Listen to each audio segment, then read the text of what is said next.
and welcome to the Built Environment Marketing Show, hosted by me, Ayo Abbas.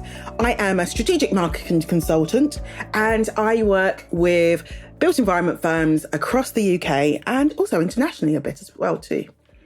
So, I hope you had a good break and you're raring to go for 2026. Today, this episode is all about value. How can you understand your real value in what is becoming an increasingly competitive market? This topic really matters because as competition intensifies, you really need to understand and use every advantage you can to win projects at the rates that you deserve. And I think knowing your value goes a long way in actually helping you to do this. So, what brought this episode around? Well, it's almost 25 years to the day since I started working in construction marketing. Or actually, it was actually construction PR, but anyway. So I worked for an agency in Surrey called CIB, and I started working there in January 2001. So yeah, that does age me slightly, but hey. And I think for me, it kind of just triggered this whole kind of thought, really. I guess in the past few months, I've been repositioning and looking at what value I actually bring. And it really got me to focus on the fact that when someone books time with you, or with me in this case, they're not just buying my time. They're actually buying everything that's gone into making that time valuable. So all my experiences, all my knowledge, all my know-how, that is actually what they're buying. So yeah, that is what they're actually paying for as well. So, that 60-minute session is going to include 25 years of my first-hand experience.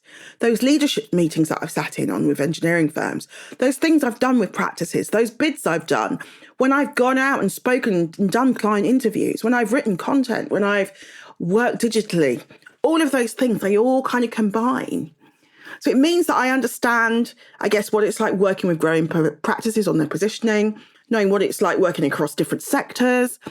And I guess I remember what it's like being in people's shoes. So actually, I've done a lot of those in-house roles. So yeah, I remember what it's like. So yeah, if you're an architect or an engineer and you're in client meetings or you're doing a bid, these very same principles apply. But are you actually articulating it in a way that really, I guess, appeals to your target audience? It's a mistake we all make. We end up getting, caught up in comparing our rates. What's your day rate? What's your hourly rate? When really, that isn't where our true value lies. We're playing the wrong game. Your value is really about articulating what you bring that nobody else can bring in the same way. Because it is about drawing upon your real world experiences and examples. Are you a practice leader who isn't getting the industry profile that you deserve? I often hear from practices who do brilliant work but aren't actually getting the visibility they need to get business through the door. Practices that influence the sector aren't necessarily the best at design. They're often better at positioning their expertise and getting it seen and valued by those with budgets.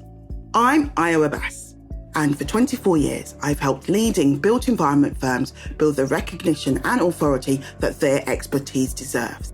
Drop me a line at ayo@abbasmarketing.com, which is AYO at ABBASmarketing.com, to set up a call where we can talk about how I can help you get a strategy and plan in place to get you to where you deserve to be. Recently, I did some work with an architecture firm, an amazing mid-sized practice. They specialise in small inner city sites around London. And their unique value was, I guess they could see the opportunities. But not only that, not only could they see them when they would visit a site with somebody, but ultimately when they would deliver a project, they'd deliver those properties would actually be let faster, and also they'd achieve a higher rental uplift above typical rates for that area. Now, those are two massive things. And what's interesting is that is what, when they were working with somebody, those are the two questions they were always being asked. And it's like, actually, if you bring that to the fore, because that's where your real kind of true client value is, So sharing that, bringing that into your case studies and showing that value and that knowledge and that experience, and then that makes you be the standout architect for that type of work. So I think that's what we've all got to do, is understand that specific value proposition that we deliver that really, really works for our target audiences, that they really resonate with. And for this firm, we rewrote case studies, we looked at refining their website and their collateral and also their approach to market based around this. And they're starting to implement that. And I think that's something that we should all be doing. We all need to think about, what value have I brought? And for me, that's knowing, in 25 years, what are the things that I guess my clients really value from me and not from anyone else? So here's your challenge. What is the real value that you bring? It's not your job title. It's not your day rate. The actual value. Your network in a particular sector. The fact that you can spot an opportunity or a way that a building can be designed. You've got a special, technical specialism, for example. Maybe you're the best connector and the best relationship builder that's out there, and you can bring teams together that really, really deliver. So you've just got to find those things that make you special and then articulate them.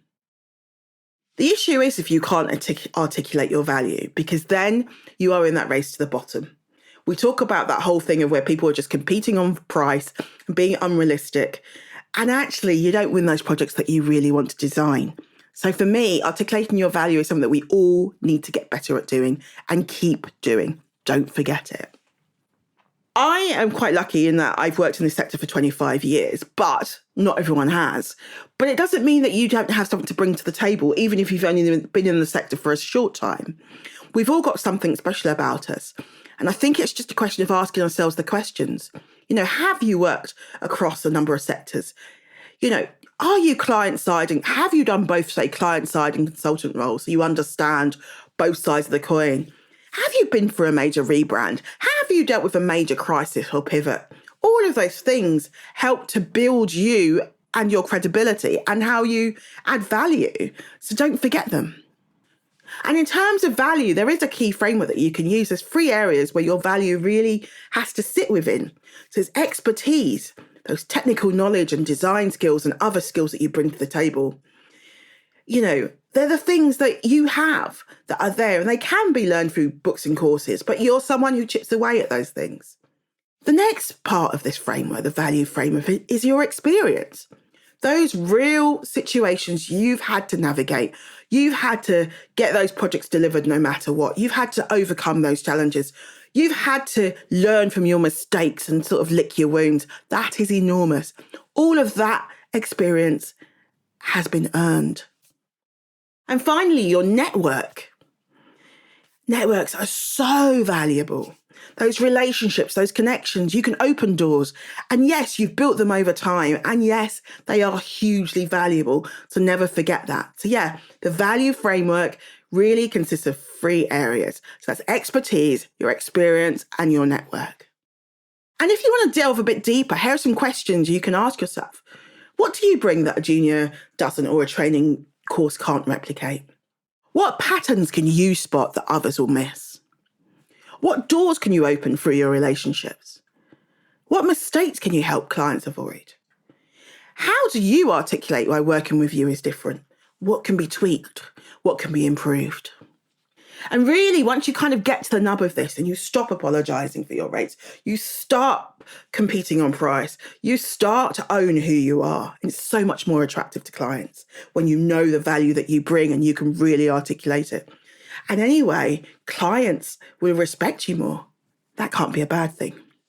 So anyway, this first episode back is all about value and you really kind of digging deep into the real value that you bring. Have you figured it out yet? Anyway, you can drop me a line. You can on LinkedIn. I'm always there, that's for sure. Or you can drop me an email at ayo@abbasmarketing.com. And yeah, if you're struggling with your value proposition and where you really, really bring value, do drop me a line. And yeah, I do offer services around this. Sometimes it can be really hard to figure it out on your own. So do drop me a line. Thank you so much for listening. See you next time. Thanks so much for listening to the Built Environment Marketing Show. Don't forget to check out the show notes, which will have useful links and resources connected to this episode. You can find that on abbasmarketing.com. And of course, if you like the show, please do share it with others on social, as it helps more people to find us. See you soon.